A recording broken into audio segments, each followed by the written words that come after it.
Howdy doody. America, but generally, will generational war replace class war? Question mark. And from this article we get, it's about America and the debate in Congress about what to do about the budget, etc.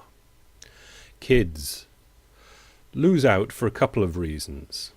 One, they don't vote and seniors do. That's the intergenerational war. Their advocacy groups don't have the lobbying muscle of AARP. Political budget gridlock also works for seniors and against kids. As Republicans refuse tax increases to fund discretionary spending and Democrats block spending cuts for entitlement programs. To quote Bob Bixby, head of the Concord Coalition, you've got a hell no to benefit cuts and a hell no to tax increases. And those are two very powerful political constituencies. AARP is squeezing the heck out of the future. And programs for kids, he told Bloomberg.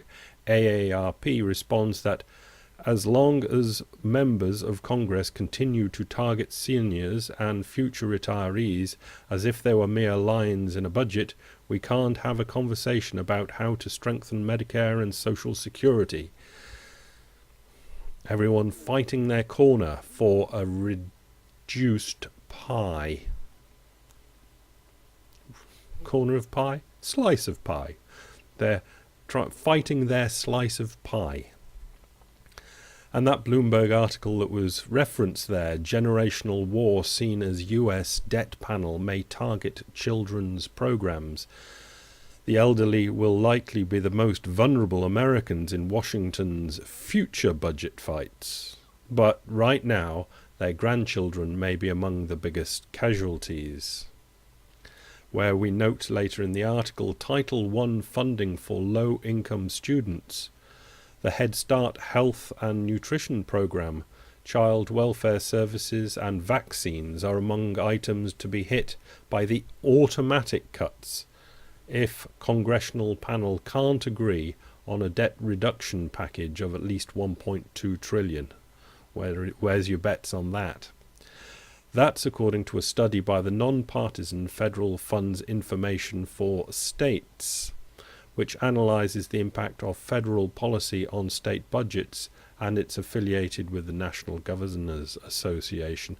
Social Security and Medicare, the major entitlement programs for the elderly, that together cost more than $1 trillion a year and account for about a third of the budget, are exempt from the automatic cuts, which would be split between defense and domestic programs. There is one enormous great crunch coming, and I see so little of it even on the blogosphere, let alone the news, and I'm horrendously shocked. This is much more important to the mystic mind than was the stupid last budget mess about. This is a good article by James Saft, Going for Crazy Broke. Why aren't Americans still saving? A look at the fall in the US savings rate raises one crucial question. Are Americans crazy or just broke? The answer may hold the key for whether the country is headed for another recession or a policy-engineered recovery. I think it's a good article because that's the way I kind of been looking at it as well. Later quite deep into the article, maybe they are just broke. So if households are spending because they don't see the point of saving, score one for the Fed. That was explained earlier in the article. But there may be a simpler explanation, and a look at last week's surprisingly strong US gross domestic product figures help to explain. While consumer spending helped to drive GDP to 2.5% annual growth rate, quarter 3, the stuff people were spending money on was telling. Spending on healthcare and utilities was the main impetus behind the consumer contribution to growth. Healthcare and utilities. And after those things, it's really hard to cut. After all, those are things it's really hard to cut back upon, indeed. As Kid Dynamite found yesterday, and we know about the utilities prices. And this is happening within a context where there are increasing signs that Americans are putting off or forgoing medical care for economic reasons. Really, it seems that people were not saving because they simply did not have the money. That makes it much harder to look at recent data, some of which have been reassuring, and conclude that the risk of another recession is past. That's the way I'd look at it too. Really, it seems that people were not saving because they simply did not have the money. Flopping over the Atlantic to yesterday's GDP data for the UK from the Office of National Statistics. Horrible website. The information came out, the chain volume measure of GDP increased by 0.5% in the third quarter. Quite good if you were expecting minus numbers. And deep in the bowels of that we get GDP in detail, and highlighted electricity, gas, steam and air conditioning supply contributed the most to the growth. So a very similar sort of thing there in the UK. That's all utilities sort of stuff. But big bit of a question mark on electricity, gas, fair enough, air conditioning, bit iffy in England, but United Kingdom. But what's steam when it's at home? I don't know. Anyway, continuing with this quite heavy theme, it's all writing and no charts. Martin Wolf again getting his pen out. Creditors can huff, but they need the debtors. Blessed are the creditors, for they shall inherit the earth. This is not in the Sermon on the Mount, yet creditors believe it. Creditors, creditors, debtors. Debtors this side, creditors this side. These creditors think they're well clever. Yet creditors believe it. If everybody were a creditor, we would have no unpaid debts and financial crises. And this is kind of what we're getting from Germany and the finger wagging. Why can't you all be creditors like us? That creditors believe is the way to behave, they are mistaken, since the world cannot trade with Mars. Creditors are joined at the hip with debtors, and Martin Wolf goes on and on about everything, and it's from on the people scale to the whole big macro imbalances scale. This story lies behind what is happening to the world. It is behind the agenda of the European summit of last week and that of the G20 leading economies this weekend in Cannes. As Mervyn King, Governor of the Bank of England, stated in a speech, it is the story behind all the crises since 2007. Persistent trade surpluses in some countries and deficits in others did not reflect a flow of capital to countries with profitable investment opportunities, but to countries that borrowed to finance consumption or had lost competitiveness. The United States bidding up the price of housing, United Kingdom doing the same, Spain doing the same, Ireland doing the same. That is not financing investment opportunities. Well, they are investment opportunities, but they're not constructive. Yes, they are constructive because they're building houses, but you know what I mean. They're not like infrastructure. They're not laying a foundation for growth. They're just bidding up the high price of things. And at the end of that, lost competitiveness. Countries like Portugal, and to a certain extent Spain and Italy, were also borrowing money to cover over the fact that their economies had become uncompetitive when compared to the more competitive North, Germany and the Netherlands. So that competitiveness was covered by borrowing and spending into the economy, and it couldn't last. The result was unsustainably high levels of consumption, whether public or private, in the US, UK and a range of other advanced economies, and unsustainably low levels of consumption in China and other economies in Asia, and some advanced economies with persistent trade surpluses such as Germany and Japan. In brief, everybody helped make a mess, and everybody has to play their part in fixing it. Wolf finishes the article, but I've highlighted it to make a bit more sense.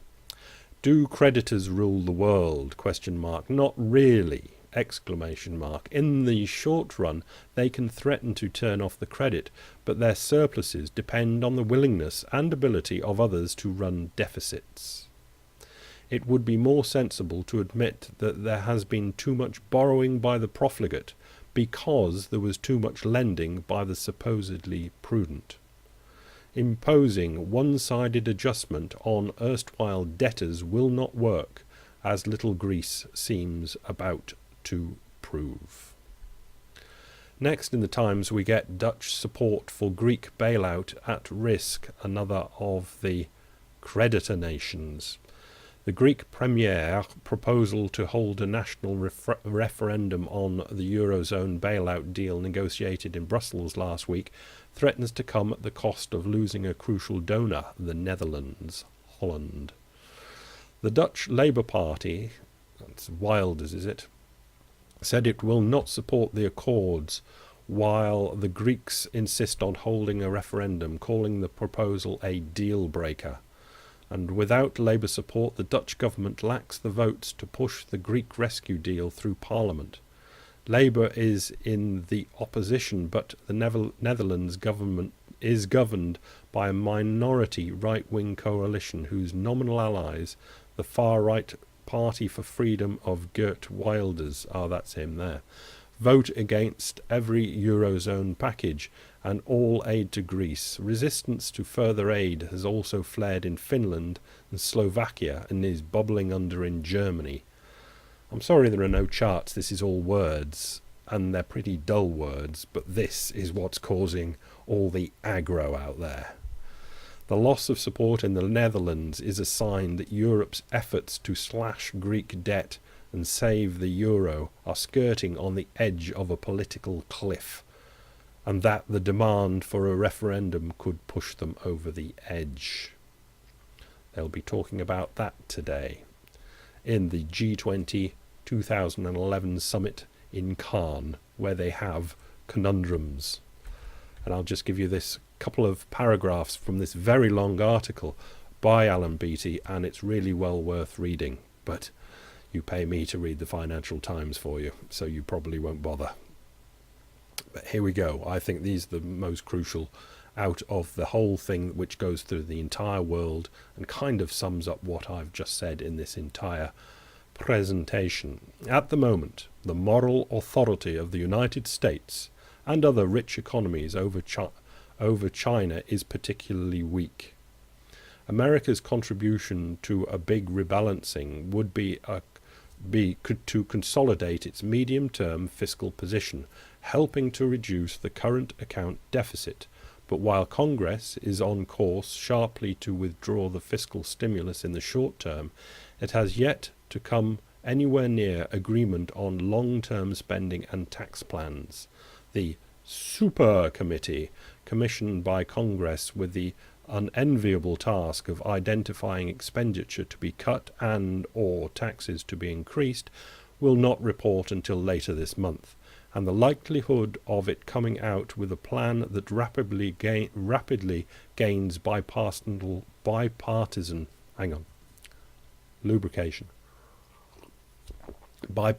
support is low. Yeah.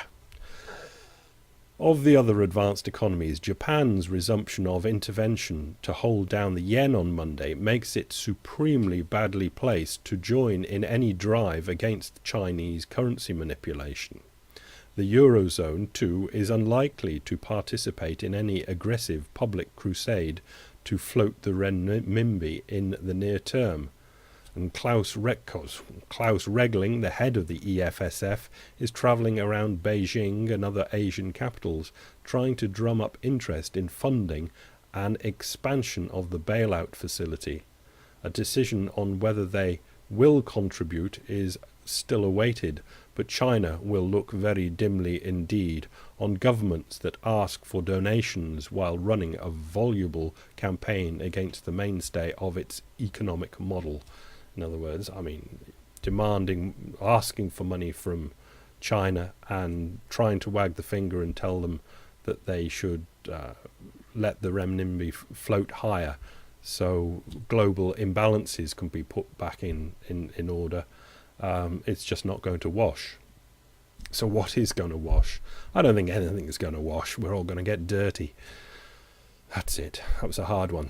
I hope you stuck with it to the end. I know it was hard. Thanks, bye.